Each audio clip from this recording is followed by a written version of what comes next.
तो दोस्तों राधे राधे। हमारे सत्संग यूट्यूब चैनल में आपका स्वागत है। हम जैसा कर्म करते हैं हमको वैसे ही फल की प्राप्त होती है, चाहे वो राजा हो और चाहे प्रजा हो और वो चाहे जो कोई हो, क्योंकि आदमी को कर्म से ही उसकी फल उस कर्म से ही उसका फल मिलता है। जैसे कि किसी गांव में एक व्यापारी था, काफ़ी पैसे वाला था। तो वो उसका व्यापार बहुत अच्छी तरह से चल रहा था। उसके पास किसी भी चीज़ की कमी नहीं थी, क्योंकि वो व्यापारी था। उसका कारोबार बहुत अच्छा चल रहा था। उसे उसके घर में एक पुत्र था और वो पुत्र छोटा था, धीरे धीरे बड़ा हो गया। जब वो बड़ा हो गया तो वो भी अपने पिताजी के साथ में काम संभालने लगा और वो भी काफ़ी मेहनत करने लगा। फिर कुछ दिन बाद उसका बेटा उस व्यापारी का बेटा नशेबाज हो गया और अपने दोस्तों के साथ में घूमने लगा, टहलने लगा और नशा करने लगा, जुआ खेलने लगा। कुछ काम नहीं करता, सारा सारा दिन जुआ खेलता और जो जो कमाई हुई उसके पिता की धन था, तो वो धन को भी जुआ में हारता और सारा सारा दिन उस जुए में व्यतीत कर देता। क्योंकि वो सोचता था कि मुझे अब कमाने की ज़रूरत नहीं है, क्योंकि मेरे पिता के पास इतना धन है कि मैं स्वयं नहीं खर्चा कर पाऊँगा। और इसी लिए वो बहुत जुआ खेलता था और कमाता कुछ नहीं था। पहले तो वो मेहनत बहुत करता था अपने पिता के साथ में, तब उसके पिता बहुत उसके ऊपर खुशी थे, क्योंकि वो मेहनत बहुत करता था। और अब वो सारा सारा दिन जुआ में ही व्यतीत कर देता है अपने दोस्तों के साथ और खेलता है, सारा सारा दिन वहीं रहता है और घर भी नहीं आता है। तो उसके पिता टेंशन में हो गए। जब उसके पिता टेंशन में हो गए तो एक दिन उनके पिता की मृत्यु हो गई, वो मर गए। तब भी उसकी आंख नहीं खुली और वो जुआ खेलता ही रहा। उसका सारा धन एक दिन खत्म हो गया और वो इतना उसका सारा धन खत्म हो गया। वो इतना गरीब हो गया कि उसके खाने के लिए पैसे तक नहीं बचे और पहनने के लिए वस्त्र भी नहीं बचे। तभी उसकी पत्नी एक दिन अपने पिताजी के से संदेश भेजती है कि पिताजी, हमारे यहाँ खाने के लिए कुछ नहीं है और हमारे पति सारा सारा दिन जुआ खेल कर के सारा पैसा खर्च कर डाला है, जुए में हार गए हैं। तो उनके उस लड़के के ससुर आते हैं और वो आकर के अपने पुत्री को लिवा जाते हैं और उनको बहुत ज़्यादा गुस्सा लगती है, लेकिन वो अपने दामाद से कुछ नहीं बोलते हैं और वो अपने पुत्री को घर लिवा जाते हैं। फिर वो सोचने लगता है कि अब मैं क्या करूं, मुझे तो कुछ समझ में नहीं आता है। वो तो मैंने ही गलती किया है कि मैं जुआ में सारा सामान, सारा पैसा, सारा धन और सारी सामान हार गया हूँ। वो मेरा ही वो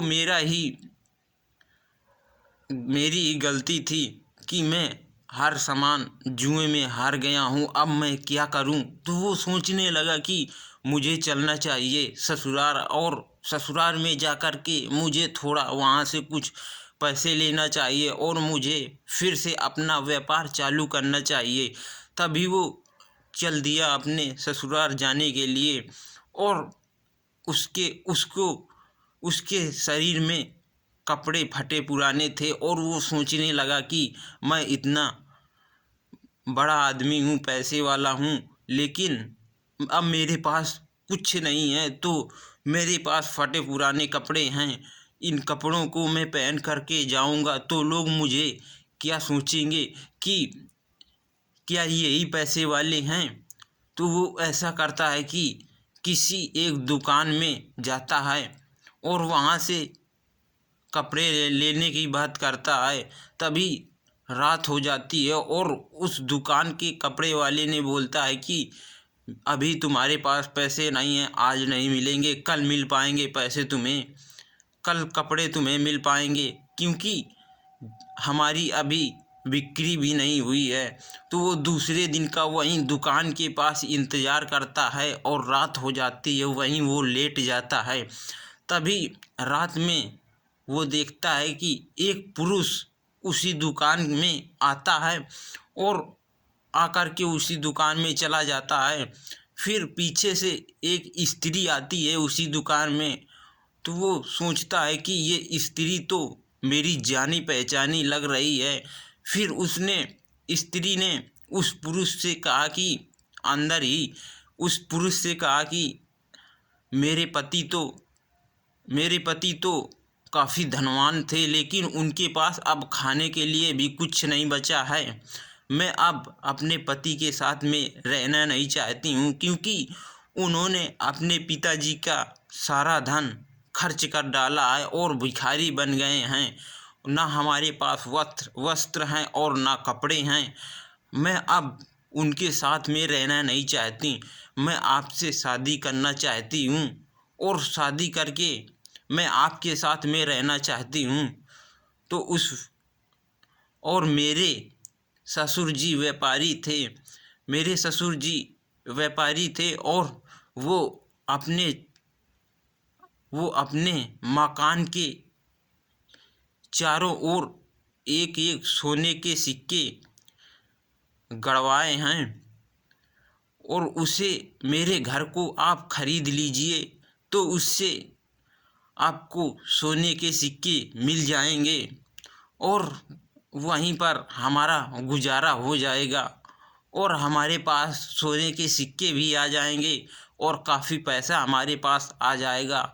तो वही एक जो गरीब व्यक्ति का लड़का था, वही दुकान के पास में लेटा हुआ था। वो सुन रहा था ये सारी बातें। तो उसने सोचा कि मैंने तो ये कभी नहीं सोचा था कि मेरे साथ में ऐसा होगा, लेकिन ये मेरे साथ में हुआ। तो वो सोचने लगा कि मैं जाता हूँ घर और सोने के सिक्के में निकाल लेता हूँ और मैं नया बिजनेस फिर डालता हूँ, व्यापार करूँगा तो उससे हमारे पैसे आएंगे।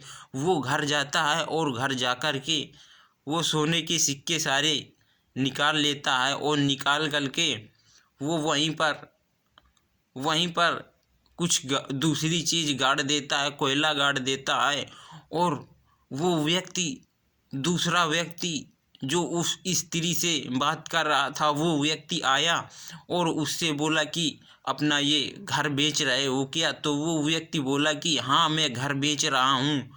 तो उसने वो घर ले लिया और घर जब वो ले लिया तो उसने जब खुदाई किया घर में, तो उसे सोने के सिक्के नहीं मिले, उसे तो कोयला मिला।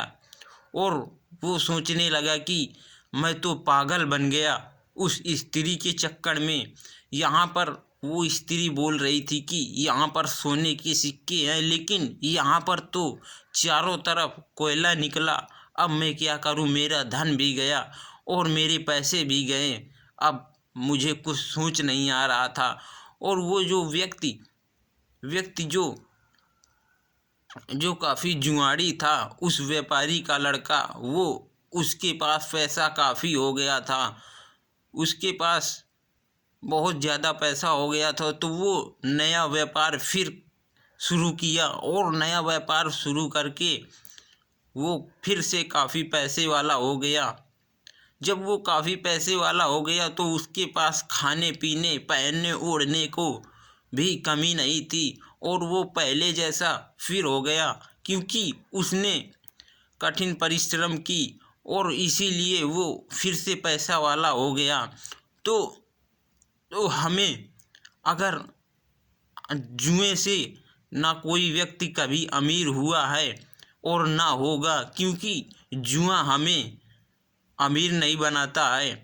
और जुआ हमें लालच देता है। जब हमारे पास 1000 रुपया आते हैं तो उससे हमारे 10,000 हमारे घर के ही चले जाते हैं। आजकल जुए से कोई अमीर नहीं हुआ है और उससे 2 पैसे कमाया भी है तो उसका लालच आ गया है, फिर वही उलट करके फिर उसी में चला गया है। वो पैसा हमारे पास नहीं आता है और आता भी है तो वो दूसरे दिन उसी जुए में चला जाता है। जुए से कोई व्यक्ति बना नहीं है, आगे नहीं बढ़ सका।